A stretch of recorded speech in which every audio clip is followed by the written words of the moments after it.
नमस्कार दोस्तों, स्वागत है आपका आज के मुख्य समाचार में, जिसमें सबसे पहली और बड़ी खबर में आपको बताएंगे कि किसान महापंचायत में योगी भगाओ यूपी बचाओ और मोदी भगाओ देश बचाओ के लगे नारे। दूसरी बड़ी खबर में जिक्र होगा कि महापंचायत में भाजपा पर खूब गरजे राकेश टिकैत, बोले भारत बिकाऊ है, सब कुछ बेच रही है केंद्र सरकार। पूरा भाषण आपको बताएंगे दोस्तों। तीसरी बड़ी खबर में जिक्र होगा कि अखिलेश यादव ने भाजपा पर साधा निशाना, बोले योगी सरकार सिर्फ समाजवादी पार्टी की परियोजनाओं का कर रही है लोकार्पण। और इसी के साथ दोस्तों चौथी बड़ी खबर में जिक्र होगा बिहार का जातीय जनगणना के सूत्रधार लालू यादव पीएम मोदी को लिखेंगे रिमाइंडर लेटर, तेजस्वी यादव का बयान। और पांचवी बड़ी खबर में आपको बताएंगे कि हरियाणा के बीजेपी में सरकार में मतभेद, मुख्यमंत्री मनोहर लाल खट्टर के फैसले का अनिल विज ने कर दिया विरोध। दोस्तों हर एक खबर की गहराई में आपको ले जाएंगे, लेकिन उससे पहले अगर आप भी देश के किसानों के साथ खड़े हैं तो आप अभी इस वीडियो को लाइक कीजिए और लाल बटन को दबा के चैनल को फ्री में सब्सक्राइब करके घंटी बजाकर कमेंट में लिखिए जय हिंद। दोस्तों रुक करते हैं सबसे पहली बड़ी खबर की तरफ।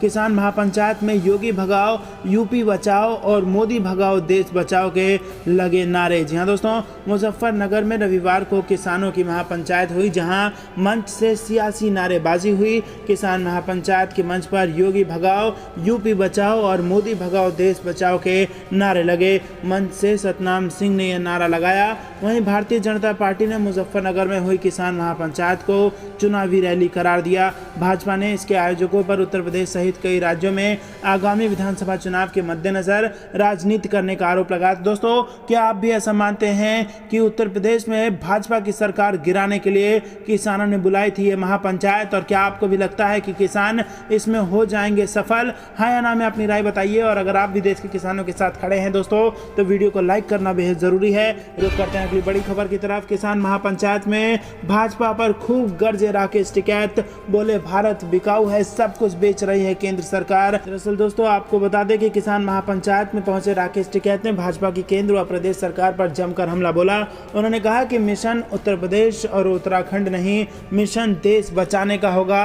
उन्होंने कहा कि देश और संविधान दोनों को बचाना होगा। लड़ाई इस मोड़ पर आज आ गई है कि जो 14 करोड़ लोग बेरोजगार हैं उनके कंधों पर ये आंदोलन है। राकेश टिकैत ने कहा कि सरकार ने 3 बड़े धोखे दिए हैं। पहला धोखा ये कि रेल व हवाई अड्डे बेचे जाएंगे, ये घोषणा पत्र में नहीं लिखा गया था, फिर किसने ये ताकत दे दी इनको।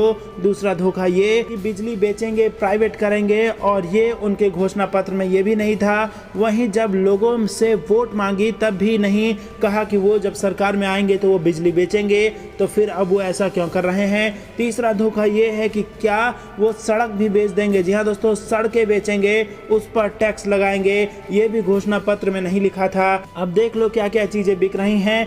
LIC जो देश की सबसे बड़ी कंपनी है, लेकिन अब ये सब बिक रहे हैं। इनके खरीदार अडानी और अंबानी हैं और कोई नहीं है। जी हाँ दोस्तों, इसी के साथ FCI की जमीन जहां हमारा पंडाल होता है वो सब अडानी को दे दिए गए। सारे गोदाम अडानी के कब्जे में हैं। भारत सरकार के पास अब कोई गोदाम नहीं बचा है। देश के बंदरगाह एक एक कर निजी कंपनियों को बेच दिए गए। ये बंदरगाह भी बिक गए, ये आपको जानकारी होनी चाहिए। भारत बिकाऊ है, ये भारत सरकार की पॉलिसी है। उन्होंने कहा कि शिक्षा, चिकित्सा, संविधान भी खतरे में है। इसी के साथ उन्होंने कहा कि सभी को हमें बचाना है। खेती किसानी जिससे ये आंदोलन शुरू हुआ ये भी बिकने के कागार पर है। हमारी समझ में तब आया जिसके बाद किसान आंदोलन शुरू हुआ। जी हाँ दोस्तों, आपको बता दें किसान आंदोलन का अब मुद्दा बढ़ता जा रहा है। अब ना केवल ये किसानों का मुद्दा है बल्कि अब ये बेरोजगारों का भी मुद्दा बनने जा रहा है। और जिस प्रकार से देश की संपत्ति किराए पर चढ़ाई जा रही है उसके खिलाफ भी आंदोलन बनने जा रहा है। आज हालात ये है कि सड़क पर 10 साल पुराना ट्रैक्टर टेम्पो नहीं चलेगा, वो भी इसी में आता है। राकेश टिकैत ने कहा कि हम जिस जमीन पर आए हैं उत्तर प्रदेश की ये जमीन गन्ना बेल्ट है। क्या इन्होंने नहीं कहा था कि हमारी सरकार आएगी तो 450 रुपये भाव देंगे?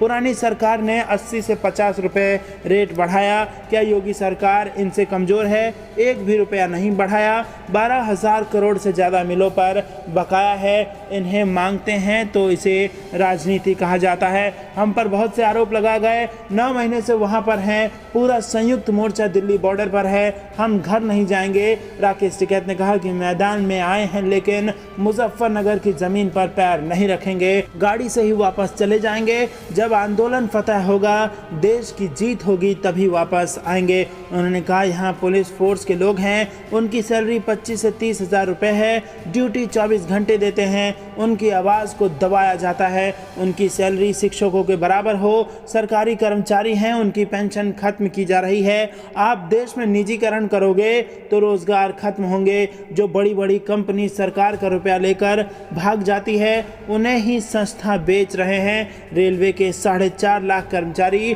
बेरोजगार होंगे। सफाई कर्मियों से बात की, 5-6 हज़ार रुपये में नौकरी कर रहे हैं। निजीकरण होगा तो ठेका प्रथा होगी और युवाओं के रोजगार चले जाएंगे। रेहड़ी पटरी वाले 4.5 करोड़ लोग बेरोजगार होंगे। इस देश में मॉल खुलेंगे तो मजदूर कहाँ जाएंगे। ये लड़ाई जितनी भी संस्थाएं हैं उनकी लड़ाई है। उन्होंने कहा कि ये लड़ाई 3 कानूनों और MSP रेट के खिलाफ शुरू हुई। हमने लेटर दिए सभी को, कोई सुनवाई नहीं हुई। अब अगर पूर्ण रूप से फसलों का दाम नहीं तो वोट नहीं। जब तक भाजपा को वोट की चोट नहीं देंगे तब तक हम नहीं मानेंगे। केंद्र और प्रदेश सरकार पर टिकैत ने हमला बोलते हुए कहा कि मोदी शाह दोनों बाहरी लोग हैं, इन्होंने यहाँ से उन्हें जाना होगा। और मोदी, योगी और अमित शाह तीनों उत्तराखंड से जीते हैं, हमें कोई ऐतराज नहीं। यूपी की ज़मीन पर ये दंगा करवाने वाले लोग हैं, इन्हें बर्दाश्त नहीं किया जाएगा, ये तय किया जा चुका है। 28 तारीख को याद कर लेना, उस रात कोई नहीं बचता।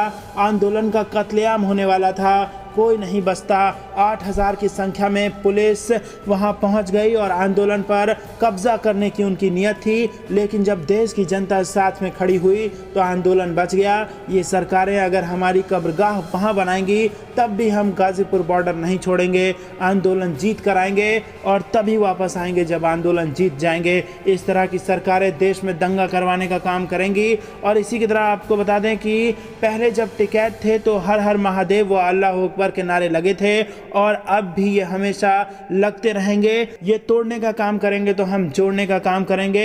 ये देश हमारा है, प्रदेश हमारा है, आप तैयार रहना। तो दोस्तों, जबरदस्त जोशीला और क्रांतिकारी भाषण यहाँ पर राकेश टिकैत का, जिसके बाद लाखों किसान जो वहाँ जुटे थे वो लामबंद हैं। उत्तर प्रदेश का चुनाव निकट है और भाजपा को नुकसान होना तय है। रुक करते हैं अगली बड़ी खबर की तरफ। अखिलेश यादव ने भाजपा पर साधा निशाना, बोले योगी सरकार से समाजवादी पार्टी की परियोजनाओं का लोकार्पण और शिलान्यास कर रही है। जी हाँ दोस्तों, आपको बता दें कि समाजवादी पार्टी के राष्ट्रीय अध्यक्ष और प्रदेश के पूर्व मुख्यमंत्री अखिलेश यादव रविवार को भदोही जिले के इनार गांव पहुंचे। वहां समाजवादी पार्टी शिक्षक सभा की ओर से आयोजित शिक्षक अधिवेशन में उन्होंने कहा कि सपा की सरकार में किसानों और बुनकरों को बिजली की सुविधा दी जाएगी, उन्हें सहूलियत मिलेगी, शिक्षकों का सम्मान भी बढ़ेगा। और इसी के साथ उन्होंने भाजपा पर आरोप लगाया कि भारतीय जनता पार्टी समाजवादी पार्टी के कामों पर अपना फीता काट रही है। रुक करते हैं अगली बड़ी खबर की तरफ, जो कि बिहार से आ रही है। जातीय जनगणना के सूत्रधार लालू यादव पीएम मोदी को लिखेंगे रिमाइंडर लेटर। जी हाँ दोस्तों, राजद जातिगत जनगणना को लेकर पूरे देश में दूसरे दलों के सहयोग से केंद्र के खिलाफ जन आंदोलन शुरू करेगा। शिक्षक दिवस पर आयोजित एक प्रेस कॉन्फ्रेंस में उन्होंने कहा कि कांग्रेस नेता सोनिया गांधी ने इस संदर्भ में रणनीति तैयार करने के लिए एक समिति भी बनाई है। हालांकि उन्होंने जातिगत जनगणना के मुद्दों को जन मुद्दा बनाने का समूचा क्रेडिट अपने पिता को दिया और कहा कि लालू प्रसाद अगर जातिगत जनगणना को लेकर सड़क पर नहीं आते तो हम मुहिम में सफल नहीं होते। जातिगत जनगणना के मुद्दे पर नेता प्रतिपक्ष ने कहा कि इस संदर्भ में हम प्रधानमंत्री के फैसले का इंतजार कर रहे हैं। अगर जरूरत पड़ी तो उन्हें ध्यान दिलाने के लिए पत्र भी लिखा जाएगा। भाजपा पर कटाक्ष करते हुए तेजस्वी ने कहा कि जो लोग जातिगत जनगणना को जात पात की राजनीति की बात कर रहे हैं वो धार्मिक गणना का विरोध क्यों नहीं कर रहे। तो दोस्तों, बेहद बड़ी खबर बिहार से निकल के आ रही है। जातिगत जनगणना फिर से तूल पकड़ता जा रहा है। रुक करते हैं अगली बड़ी खबर की तरफ। हरियाणा की बीजेपी सरकार में मतभेद, मुख्यमंत्री मनोहर लाल खट्टर के फैसले का अनिल विज ने कर दिया विरोध। जी हां दोस्तों, हरियाणा के गृह मंत्री अनिल विज ने अपने ही मुख्यमंत्री मनोहर लाल खट्टर के फैसले का विरोध किया। विज ने भारतीय प्रशासनिक सेवा यानी कि IAS कैडर के एक पद पर भारतीय पुलिस सेवा के एक अधिकारी की नियुक्ति के लिए मुख्यमंत्री कार्यालय की ओर से मिली मंजूरी का विरोध किया।